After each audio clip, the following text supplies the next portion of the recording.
A ceasefire was just announced, but within hours, bombs were still dropping. So here's the question nobody is asking. Is this really peace? Or is this just the next phase of the war?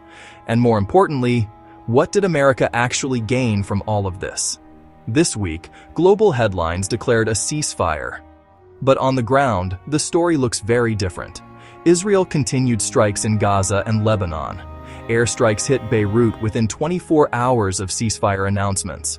Israeli leadership made it clear, operations are not stopping, so why call it a ceasefire at all? Because this isn't a traditional ceasefire, it's a limited agreement, mainly between the US and Iran. Israel is operating under a completely different definition. The world was left with a jarring question: is this peace, or simply the next, more complicated phase of the war? This answer ripples from the Middle East to the global economy. Oil flows, market stability, and alliances. It tests international law and the credibility of global institutions. And here at home, it hits your wallet and your security. So we have to look past the word ceasefire and examine the facts on the ground. Who agreed, who didn't, what was gained, and what was left unresolved. Now globally, especially in Europe and the Middle East, you're hearing a strong word: sabotage. But here's the reality. Israel says Hezbollah and Hamas are still threats. Europe says you're undermining peace. Iran says this proves the ceasefire isn't real. So what you're seeing isn't chaos. It's something more calculated. It's leverage. Every side is trying to control what the end of this war looks like before it actually ends. That's why strikes continue even as statements promise calm. To some, it's sabotage. To others, it's strategy. Either way, it sets the terms of the next negotiation, and it narrows the options for everyone else. Let's cut through the noise, because this is where things get real. What the US did achieve: prevented a full-scale war with Iran, kept the conflict from exploding across the region, demonstrated military dominance. That's not nothing, that's control. But here's what the US did not get. No long-term peace, no change in Iran's power, no unified global support. This wasn't a win, it was containment. The ceasefire bought time, a strategic asset for back channels and de-escalation. Talk of dealing with enriched uranium surfaced, unconfirmed by Iran. At best, a possibility, not a promise. And this is where the consequences start showing up. European allies pushing back. Global South countries questioning US leadership. Growing perception. America is not neutral.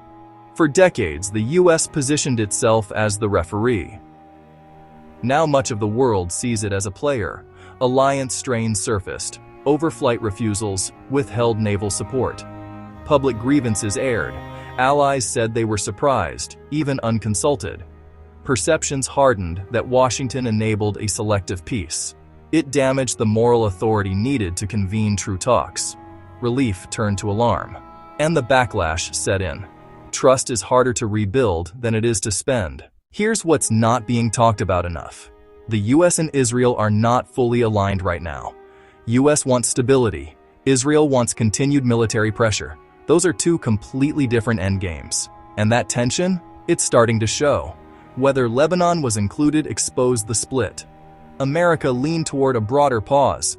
Israel carved out its priority fight. Washington shifted, backing Israel's narrower scope. That choice preserved the alliance, but at the ceasefire's expense.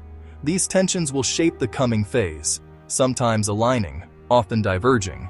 Navigating that gap will be critical to what comes next. The cracks are visible. Adversaries are watching. Now, let's talk about what's happening inside the US, because this might be the most important shift of all. Inside the MAGA movement, a visible crack on foreign policy. Group 1. Strongly pro-Israel, support aggressive military action. They see the conflict as necessary, projecting strength. Group 2. Growing louder, skeptical of foreign entanglements, asking, why are we involved? What are Americans getting out of this? One young conservative.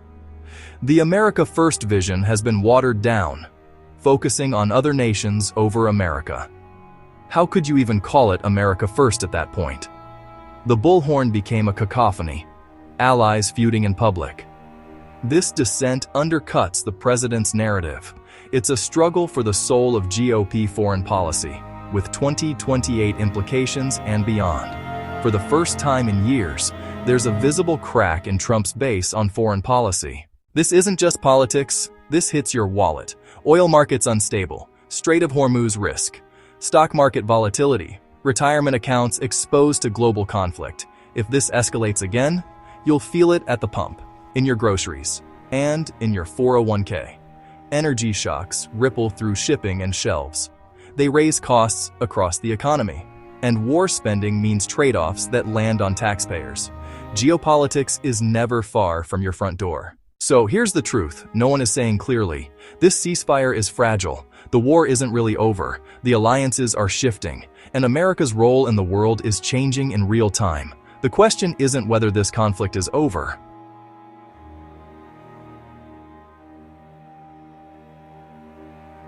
The question is, what comes next? Watch the actions, not the words, in Washington, Tehran, and Tel Aviv. Because this isn't the end of the storm, just its uneasy eye.